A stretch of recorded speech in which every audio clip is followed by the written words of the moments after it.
Bienvenidos, queridos hermanos, a este programa de Apologética Siloé. Mi nombre es Fran Morera y con Jorge Garzón en los controles vamos a continuar hoy nuestro ciclo de estudio bíblico. Hoy comenzamos con el profeta Habacuc.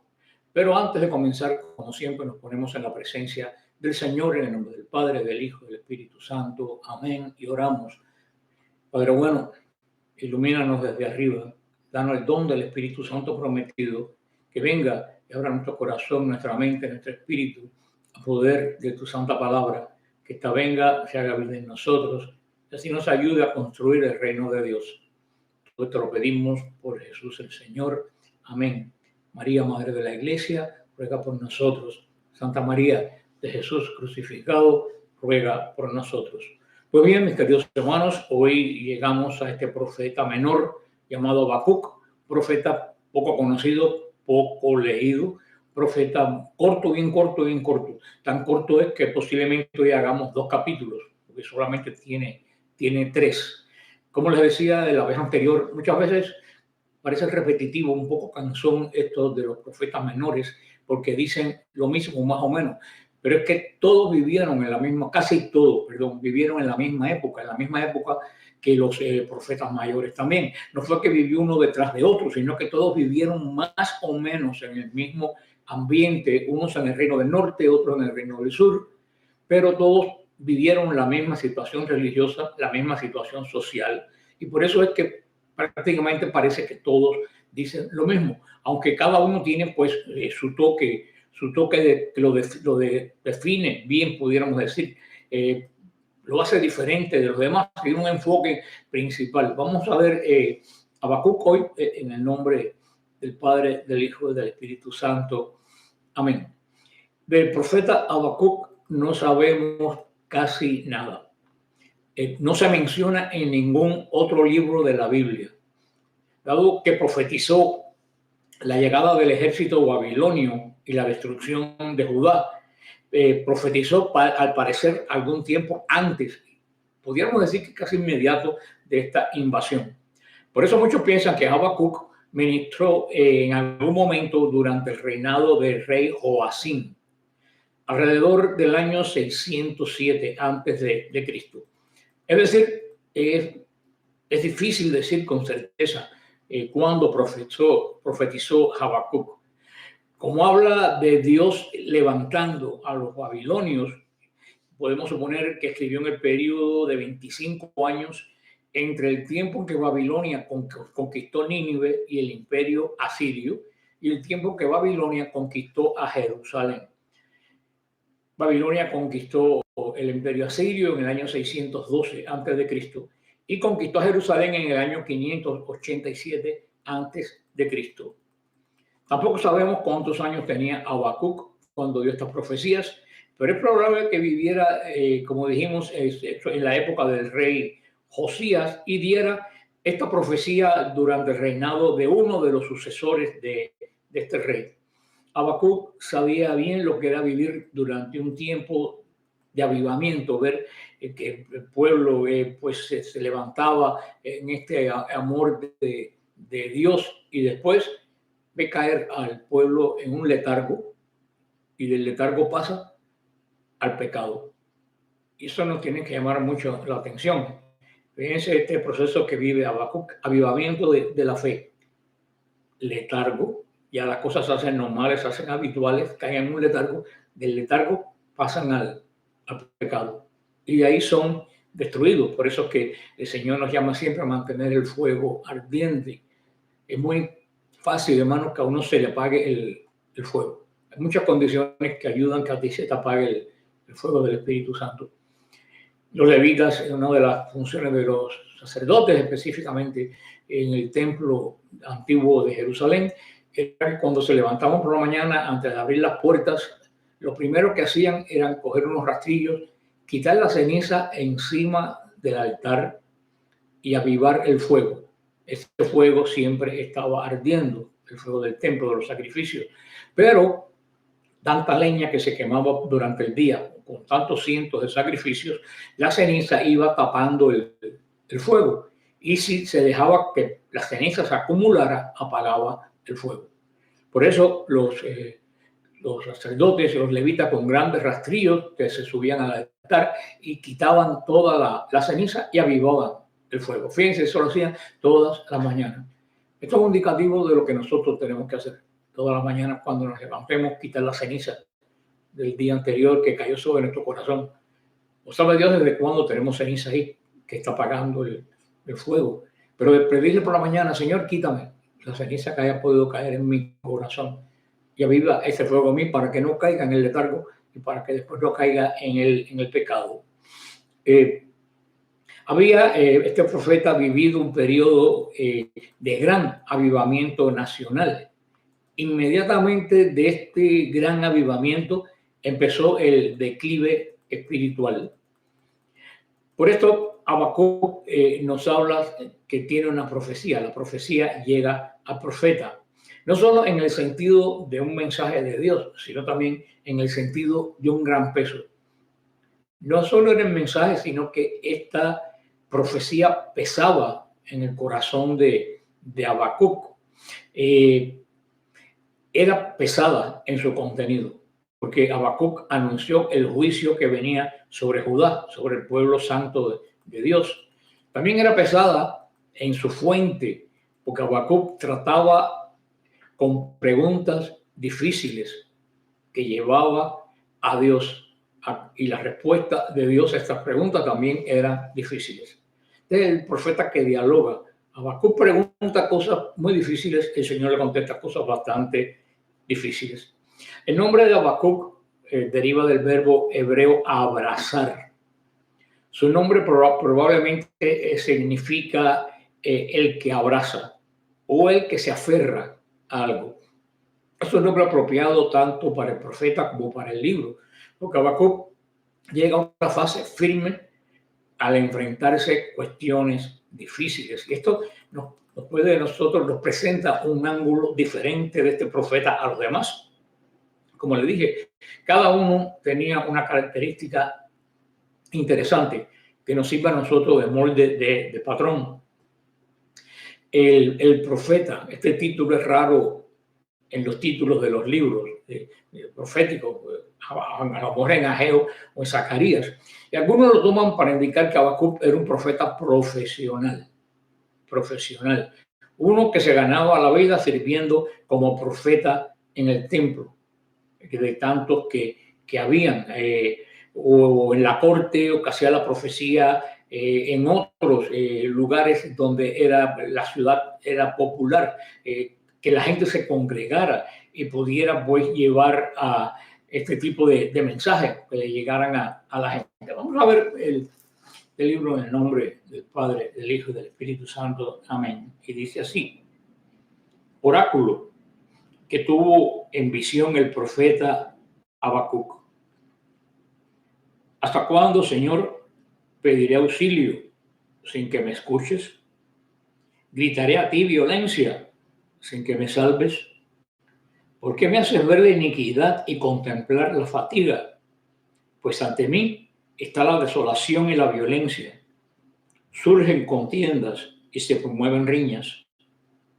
Por eso se relaja la ley y no triunfa el derecho. El impío oprime al justo. Por eso triunfa el juicio torcido.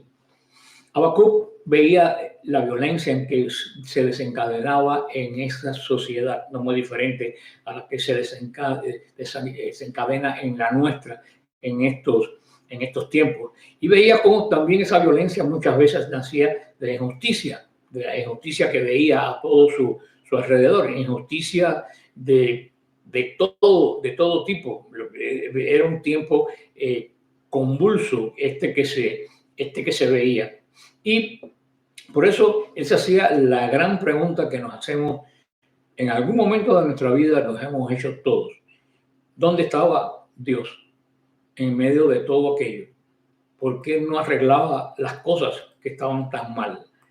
Una pregunta que todos los hombres han hecho a través de los tiempos. Era una gran pregunta. Tiene sentido preguntarle, Señor, ¿por qué Dios nos permite ver tanta iniquidad y problemas? ¿Por qué? ¿Por qué? ¿Por qué Dios nos permite ver inclusive la iniquidad en nosotros mismos? Esa era la pregunta. ¿Por qué el Señor pues, permite muchas veces ver la iniquidad en uno mismo? Primero, para mantenernos humildes. A mí nunca se me recuerda, nunca se me olvida este pasaje del apóstol Pablo. El apóstol Pablo sabía bien quién era él. El apóstol Pablo sabía qué es lo que había en su interior. Él le llama esa aguja, esa espina que le pincha, y él le pide al Señor que se la quite, que mejor no la puede quitar el Señor. Señor, quítame esto que me aparta de ti o que me hace apartarme de ti. Y la contesta del Señor es tremenda. Dice, no, no te la voy a quitar, porque cuando tú eres débil, yo soy fuerte. O sea, posiblemente el Señor, que conocía a Pablo mejor que él, sabía el carácter de Pablo, sabía que Pablo podía tender a la arrogancia, a la bronca, y esa espina que tenía Pablo le hacía recapacitar que él no era perfecto y que el mensaje que él daba era verdaderamente de Dios, porque de él no podía salir. Imagínense un Pablo perfecto.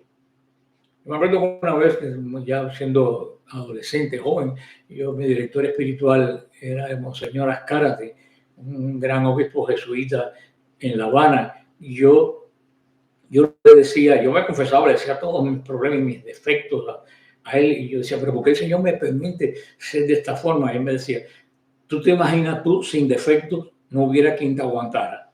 Y posiblemente así es como Pablo lidiaba con el Señor. Por eso el Señor muchas veces nos permite ver la iniquidad en nosotros mismos. Hay gente desafortunadamente que ni cuenta se dan de su iniquidad.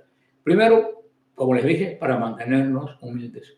Segundo, para mantenernos sumisos a Él en el momento de angustia. Tercero, para hacernos valorar más la salvación que Él nos trae. Tres razones por las cuales el Señor muchas veces nos hace ver nuestra iniquidad, la de la sociedad, la de la iglesia y la nuestra. ¿Y por qué Dios nos permite ver la iniquidad en los demás? Primero, para mostrarnos lo que nosotros mismos podíamos haber sido. Cuando vemos la iniquidad en los no creyentes, el Señor nos está diciendo, tú no eres diferente a ellos. Ese podías haber sido tú, si no hubieras respondido a mí, a mi misericordia, a la gracia que te he dado.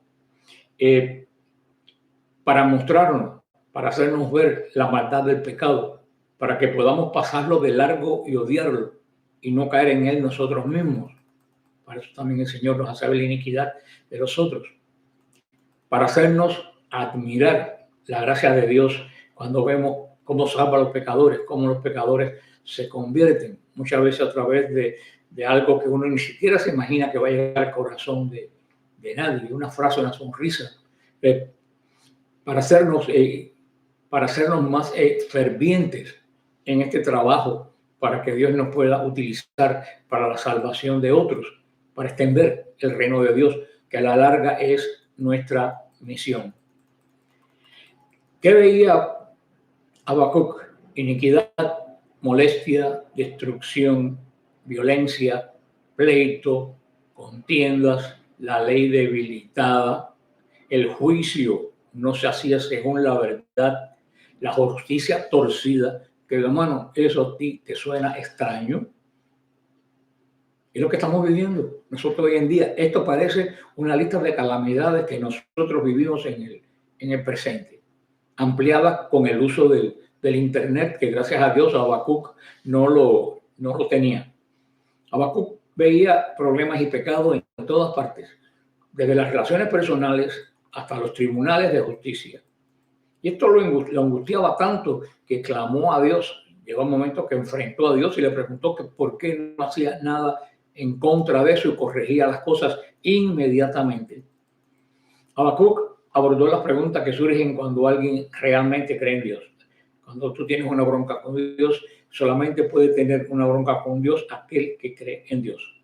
El que no cree en Dios, ¿con quién va a tener una bronca? Así que muchas veces este preguntarle a Dios es sano, porque sale de nuestra relación con Él. El que yo siempre digo, el que no pregunta no aprende. Y Habacuc veía esto específicamente cuando comparaba el tiempo que estaba viviendo con los tiempos anteriores. Igual que nosotros, hermanos, siempre decimos los tiempos anteriores fueron mejor. Él se acordaba de aquel avivamiento del rey Josías cuando se encontró la ley y el pueblo lloró y se arrepintió. Y ve ahora en la condición que han llegado y pregunta, Señor, ¿por qué tú permites esto? Por eso esta profecía trata de los problemas creados por la fe y con la respuesta de Dios a las preguntas que nosotros le hacemos continuamente de situaciones determinadas. Vamos a ver los versículos 5 y 6, que dice así. Mirad a las naciones y observad asombrados y quedaos atónitos, porque voy a hacer una obra en vuestros días, a la que no daréis crédito, si se os contara. Pues voy a suscitar a los caldeos, el pueblo cruel y respetuoso que recorre las regiones de la tierra, para apoderarse de moradas que no son suyas. Asombrados. Así Dios le contesta a este profeta lleno de tribulaciones. No te preocupes por eso. Le dice el Señor, mira las naciones alrededor de ellos. Pues tú ves esas naciones alrededor tuyo, de ahí va a salir mi instrumento de juicio contra la pecadora Judá. Exactamente igual, hermano, no puede estar pasando a nosotros en circunstancias totalmente diferentes. Dice que va a ser una obra tan grande que aunque se cuente no se va a creer. Entendemos la idea de algo como se dice, demasiado bueno para ser verdad. Pero eso no es lo que Dios quiso decir aquí. Esto era algo demasiado malo para ser verdad. Hermano, una obra de juicio. De juicio. Si Dios no hiciera juicio, no fuera Dios, fuera injusto. Cosa imposible. El Señor, una obra de juicio tan asombrosa que a Habacuc le va a costar trabajo creerlo, demasiado malo para ser verdad. Dice que va a levantar a los caldeos, cuando los babilonios, que son los caldeos, para que no lo saben, finalmente vinieron contra Judá, vinieron como enviados del Señor. Recuérdese que el Señor llegó a llamar a Nabucodonosor mi siervo Nabucodonosor, porque estaba haciendo la voluntad de él cuando castigaba al pueblo rebelde de Israel. No era que ellos mismos quisieran venir, pero Dios permitió que sus deseos de conquistar Judá, que eran deseos malos, se hicieran realidad para su obra. Si Dios no les hubiera permitido hacerlo, nunca podrían haber conquistado Judá, olvídense, ni podrían haber exiliado el pueblo de Dios de la tierra prometida. Esto es algo que los babilonios, por supuesto, no entendieron, porque ellos que no eran judíos, no creían en el Dios de los judíos, tenían poder sobre los judíos, pensaban porque eran más fuertes. No se daban cuenta que a ellos se les había concedido un periodo de tiempo de victoria, pero solo un periodo de tiempo de victoria para hacer una obra de Dios en este pueblo rebelde. Vamos a ver el versículo 7 al 11 y dice así. Es terrible y atroz del mismo, procede su derecho y su grandeza. Sus caballos son más raudos que panteras, más feroces que lobos de la estepa. Sus jinetes galopan, sus jinetes vienen de muy lejos. Vuelan como el águila que se lanza a la comida. Todos vienen con violencia al botín. Sus rostros son como el viento solano, abrasador. Amontonan prisioneros como la arena. Se burlan de los reyes, se mofan de los tiranos, se ríen de cualquier plaza fuerte. Levantan terraplenes y las tomas. Después escapa como el viento y sigue de su propia fuerza, hace él su propio Dios. Habacuc se preguntaba dónde estaba el juicio de Dios. ¿Se recuerdan? Habacuc decía, Señor, ¿por qué tú no haces algo hasta tanta inmundicia e iniquidad que estamos viendo? El Señor le dijo que el juicio ciertamente iba a venir y que cuando viniera iba a ser a través de los babilonios y que iba a ser un juicio formidable, y un juicio terrible. Cuando los babilonios vinieran y abrumaran la tierra de Judá, darían el crédito erróneamente a sus propios y falsos dioses. El Señor sabía y dijo que harían esto, se lo advirtió a Habacuc, que iban a hacer, que ellos pensaban que la victoria era gracias a sus dioses. Se lo dejó bien claro antes que el hecho sucediera. Ahora el versículo 12 al 17 y dice así: ¿No eres tu Señor desde el principio, Dios mío, santo mío? Tú no mueres. Tu Señor lo pusiste para hacer justicia, oh roca mía. Tú lo estableciste para corregir. Tus ojos son demasiado puros para mirar el mal y no puedes completar la iniquidad. ¿Por qué miras a los traidores y te quedas mientras el impío se traga al justo? Hiciste a los hombres como los peces del mar, como reptiles sin amo. A todos los pescas él con el anzuelo, los apresa con su red y los recoge en el copo. De ellos alegra y regocija. Por eso ofreceré sacrificios a su red y quemar incienso a su copo, porque gracias a ellos es sustanciosa su parte y abundante su alimento. ¿Acaso por eso tendré siempre desenvainada su espada para matar sin piedad a las naciones? Aquí vemos este discurso de Habacuc un poco extraño, ¿no? Vamos a tratar de desenredarlo. Habacuc primero se turbó porque no había juicio contra Judá. Dios le respondió diciendo que el juicio estaba en camino. Entonces Habacuc se turbó de nuevo porque el agente del juicio no era el que él quería ni que él se había imaginado. Los babilonios. Un pueblo que era aún más malvado que el pueblo de Judá. Sería como clamar a Dios por el estado de la iglesia en nuestro país y en el mundo entero y escuchar a Dios que te responde: voy a solucionar el problema con un ataque como nunca se ha visto de los medios, de las sectas. Y uno dice: pero en un momento, Señor, el problema es malo, pero la cura que tú tienes es mucho peor. Es peor que la enfermedad, como decimos. Y así fue con él y así es con nosotros. Clamamos que nos acudan, que nos cambien, pero cuando llega la corrección, no viene de donde yo quisiera, no va un ángel y la hacen nuestros enemigos. Y eso nos molesta porque pensamos que ellos van a creer que su Dios o su no Dios es más fuerte que el Dios nuestro. Hermano, esto lo vivió Habacuc hace 2600 o 700 años. Algunas personas enfrentan tiempos de crisis como este de la manera equivocada, antes y ahora. Se retiran de la iglesia, de la hermandad, se hacen ellos un pequeño rincón espiritual porque no quiere ver lo mala que se está poniendo la cosa. Otros inclusive renuncian a Dios por completo. Tenemos que muchas veces detenernos a pensar. Por eso antes de hablar debemos pensar. Mientras piensas en el problema, no comiences con el problema. Cuando tú estás meditando sobre un problema que tenemos ahora, no comiences con este problema.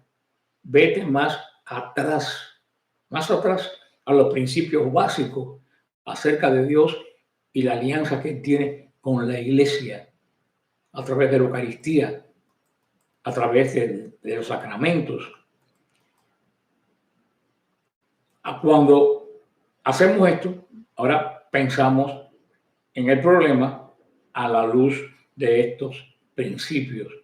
Este problema que tenemos ahora surge de aquellas cosas que a lo mejor nosotros la vimos y no pensábamos que están mal, pero ahora los resultados nos dicen que era malo.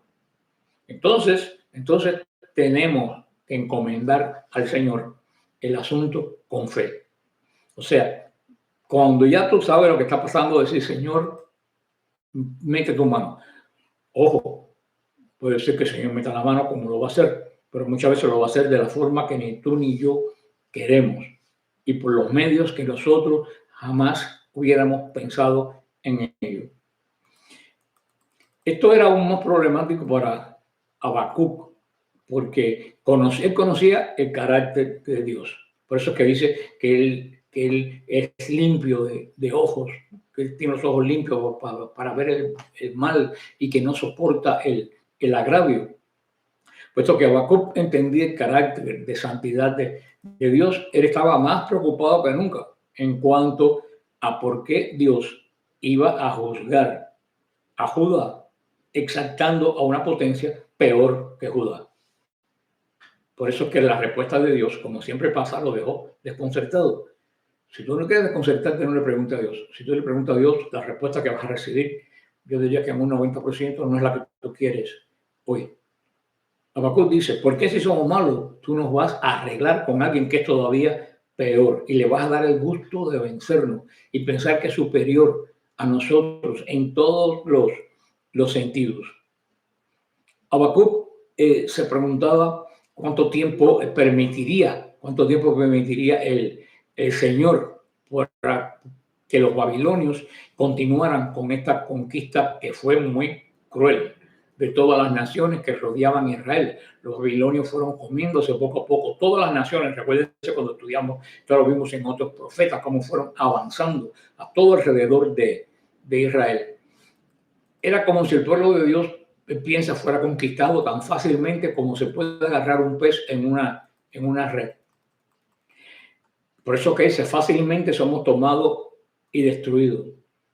Y la queja de siempre, no tenemos un líder que nos guíe, no tenemos un líder que nos enseñe a defendernos. Nabucodonosor aquí es presentado como un pecador, y lo era, que está constantemente echando la red al mar y encerrando multitud de peces y teniendo siempre un éxito cada vez que sacaba la red. Tremendamente, es muy interesante esto que estamos leyendo. Por eso pasamos al comienzo del segundo capítulo, para no perder el hilo de la respuesta de Dios, aunque continuemos con él después la semana que viene. Dice el capítulo 2. Estaré en mi pueblo de guardia, me mantendré en pie sobre la fortaleza, vigilando para ver qué me dije, que responde a mi queja. Habacuc le ha hecho dos preguntas importantes a Dios, pero las hizo con una actitud apropiada. Anticipó una respuesta de Dios y estuvo dispuesto a estar de guardia para esperar que sucediera esto que el Señor le había dicho. A menudo cuando cuestionamos a Dios, no esperamos que responda. Muchas veces preguntamos a Dios preguntas retóricas que pensamos que no nos va a contestar, pero Habacuc, en el caso de Habacuc, sí lo hizo. Otras veces no solo esperamos que Dios nos responda, sino que le exigimos que responda. Sucede. Y que responda según el horario que yo tengo, en el momento que yo esté preparado, no en el horario de él, en el horario mío. Por eso Habacuc abordó esto en forma correcta. Dijo, voy a sentarme a esperar que esto que tú dices se cumpla. Hermano, cuán a menudo las respuestas de Dios llegan y descubren que nos hemos ido. Habacuc se sentó a esperar la respuesta de Dios. Muchas veces le hacemos a Dios una pregunta y nos cansamos y nos vamos. Y cuando la respuesta viene, ya nosotros no estamos. Dios no tiene a quien darle esa respuesta. Hemos esperado un rato y pensando que no teníamos respuesta, que Dios no iba a responder, hemos seguido nuestro camino. Pero hermano, el Señor de una forma o de otra siempre responde. A no ser que tú le estés pidiendo algo que tú sepas bien que no es posible, que no es su voluntad. Ahí no responde. Imagínate que cuando llega la respuesta de Dios, que mira, ya tú doblaste la esquina y habías seguido de largo. Podemos decir, las naves, los barcos de Dios tocan el muelle, pero no hay quien lo descargue. No basta, hermano, con dirigir nuestra oración a Dios. Mira arriba, mira hacia afuera, mira para todos los lados, hasta que esta respuesta, esta pregunta, la respuesta a esta pregunta que tú has hecho, descienda sobre ti. Eso es lo que hizo Habacuc. Habacuc preguntó y esperó. Hermano, nosotros no tenemos paciencia para esperar. Queremos que Dios espere nuestra conversión, pero nos cuesta trabajo esperar el tiempo de Dios cuando el interés entonces está en mí. Y el Señor le asegura, aquí en esta parte que venimos diciendo, que voy a contestar tu queja. La actitud de Habacuc también fue correcta, porque él no solo esperaba respuesta de Dios, esperaba corrección de Dios. Por eso vemos que Habacuc no le hizo esta pregunta a Dios porque pensara que Dios estaba equivocado y tuviera que darle una explicación. Habacuc hizo esta pregunta porque sabía que él estaba equivocado. No que Dios estaba equivocado, que él estaba equivocado y que él tenía que ser corregido. Esa es la actitud que tenemos que tomar, no hacer la pregunta pensando que Dios es el que está mal. Ya partiste de una premisa falsa. Tú tienes que hacer la pregunta sabiendo que no hay equivocado. Si hay alguien equivocado, eres tú, no eres Dios. Sus preguntas, la pregunta de Habacuc, que va a estar muy interesante estos pequeños capítulos, era una invitación a Dios diciéndole: Dios, yo no entiendo lo que tú haces, pero yo sé que tú tienes razón. Por favor, háblame, enséñame, corrígeme. Para que vean este capítulo de Habacuc, que parecía a lo mejor aburrido, no es aburrido, es diferente al profeta que vimos anteriormente. Aquí termina, vamos a dejar aquí este primer capítulo de Habacuc. La semana que viene veremos el segundo. Siempre te recuerdo que tenemos una actividad, pero la primera que voy a anunciar, la segunda todavía está lejos. Tenemos nuestro retiro de crecimiento espiritual en la abadía de San Lío, de San León Magno. Está en el centro oeste de la Florida. La tenemos del 31 de mayo al 2 de junio. Vamos a tener un retiro de crecimiento, no un retiro para llevar a las personas que se conviertan, es para que las personas crezcan. Un retiro de recogimiento, de tiempo. Es un día y medio prácticamente lo que vamos a tener de retiro, de que tú te recojas con el Señor. Tendremos charlas, tendremos oración por las personas, participaremos en las horas divinas con los monjes, vísperas, laudes. O sea, va a ser esta experiencia, hacíamos 5 o 6 años que ya no la hacíamos. La hicimos por más de 20 años y producto de la pandemia y de otras cosas, pues dejamos de hacerla, comenzamos. Si tú tienes alguna pregunta, si estás interesado, tú me puedes escribir por la sección de contáctenos de apologeticasiloe.net, o puedes entrar a Facebook, a Fran Morera, Defensa de la Fe, y mandarme que decir que tú quieres información, y con mucho gusto yo te la envío. Como siempre le digo, el Señor los bendiga, los guarde, manténganse en la roca. Aquí está la promesa de que las puertas del infierno no prevalecerán. Amén.